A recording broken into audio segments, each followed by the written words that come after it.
Hi Libras, this is Tarot-blee accurate. So it's become apparent to me that with all of these changes going on for so many signs that there's an immediate need to embrace these changes and clear our own blockages. So if you haven't watched the Cut Your Cords of Attachment video, that would be a good one to do.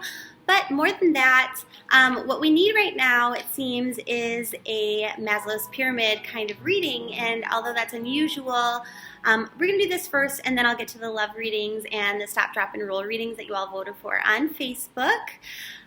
So thanks so much for your input, your votes, for your support, for liking my videos, subscribing to them, sharing them, all of that. You're the reason why I do these. So for those of you who are unfamiliar with the psychologist Abraham Maslow, he has this idea that everything goes like in a pyramid, right? Where we have to meet certain needs in our life before we can get up to our, maximum potential and be our happiest, most, as Buddhists would call, enlightened self. Where we're with an open heart, giving and loving, and all of these wonderful things in our life is just great. So, for example, at the bottom is our physiological needs, where we need oxygen, we need food, we need shelter before we can even start worrying about, 2 tiers up, our love relationships and our friendships, things like that. We can't welcome these sort of things into our life unless our basic needs are met. So that's what we're going to do with this reading. We're going to figure out what we can do in our own lives to meet our needs, to get to our, peak, our maximum potential. And everybody's going to come in on the pyramid at different levels, and throughout our life we go up and down the pyramid, okay, in different situations and things like that. So wherever you are, that's okay, but we can all strengthen the foundations level by level. So that's what we're doing. I agree that this is kind of a weird and unusual reading, but it seemed to be something that some of us needed, so we're just going to go ahead and do that. So starting on the physiological level, okay, the bottom of the pyramid, what is it that we can do to reinforce this, or, to even attract that at the bottom, to move up the ladder? And it's saying forming partnerships. We might need a little bit of help. We might need someone that we're connected to help us out, to give us nourishment, food. Maybe a roommate is needed, something like that. So keep your eyes open for things like that. Go ahead and utilize other people to help you to get your physiological needs met. Now, what else is there? The King of Pentacles in reverse. So it's saying you can't expect everything to be, at the peak until you meet these bottom levels. It's just reinforcing that same idea. You can't take this energy, I already put it back in the deck, darn it, and have it turn around. Oh, here it is. So you can't be the King of Pentacles, stable in your day-to-day life until you take charge of your health, until you are in control of your own diet, of your own body, and making sure that your physical needs are met. So if you're not sleeping enough, getting enough sleep so that you can do well at your job, so that you can do well in your love relationships and your friendships and things like that, so you can feel good about yourself, right? If your body is fucked, your whole life is going to be. I guess that's the message we're trying to get there. Moving on from there, we have our area of safety. So what is it that we need to do to feel safe? Just safe in our own surroundings, knowing that we have a job tomorrow, that we can pay our bills, that we can survive. How do we meet our safety needs so that we can move on to the next part, which is love? So how do we meet these safety needs? By focusing on the positive, by not throwing a pity party and living in the lack and going, oh my gosh, this is what I'm so upset about, this is what I've lost. No, this is what I've learned, okay? That's what you have to do emotionally at this point in time for your safety level. That's going to make you feel more secure. And actually, we have a lot of emotional cards here on our safety level. Both cards have been emotional, saying, spend time with friends, with loved ones, celebrate what is still good, celebrate what we're thankful for. This is a good time to create a gratitude journal so that we can use the law of attraction to bring more abundance and wonderful, lovey feelings into our lives, okay? So celebrate our minor successes, celebrate what is good within our lives. And then we're going to bring more of that in, and it's going to be more constant in our life on the day-to-day, and we're going to feel safe and secure in that and more positive. Now moving on to love and belonging. That's the next little section here of the pyramid. Moving up to the top, what can we do there?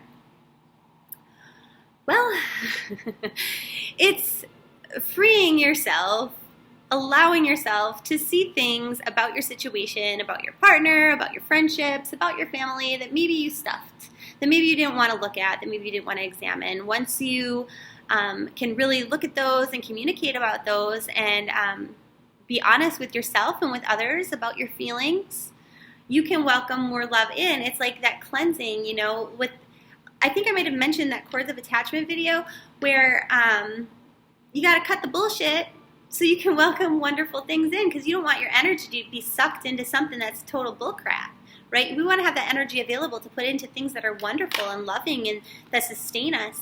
Now, in Love and Belonging also, it says that your foundations are there, that you've built like a very strong foundation. How do I describe this? Like a tripod, okay?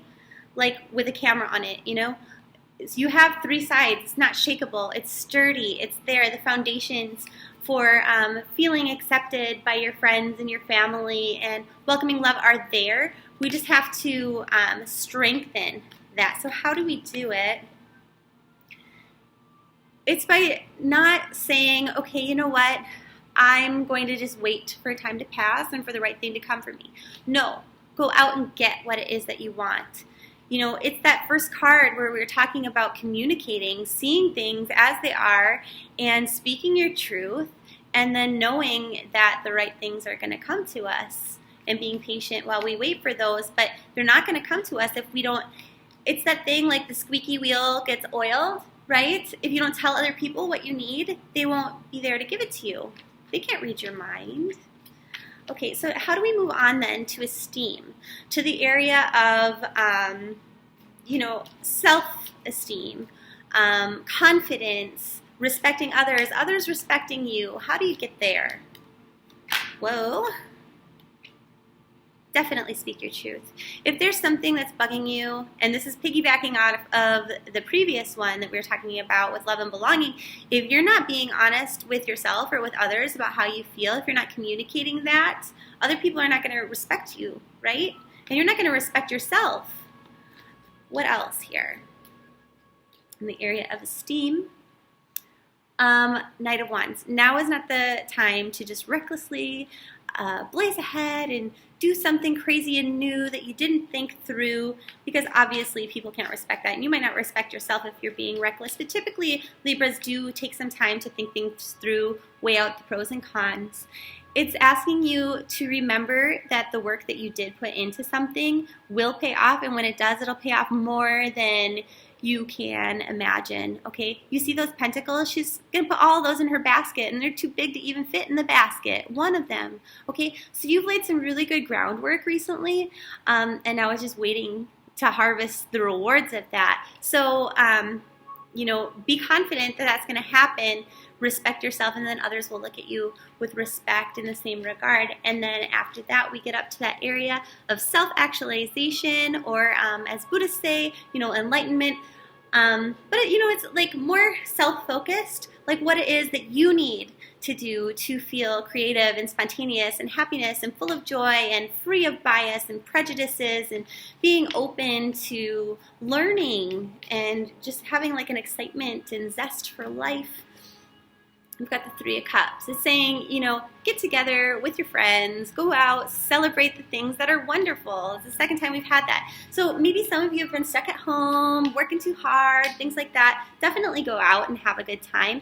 But then also, you have a lot of the same themes recurring here, saying give people opportunities and chances, but really speak your truth. Like, have the confidence with the esteem level below that to really just call bullshit if somebody's lying to you. You've been through a lot, Libras. You have, and that's what that Queen of Swords energy is saying, is, you know, you want to see the best in people and you want to believe them, but you also have to know when you're being duped and call people out on it. Don't be afraid to do that.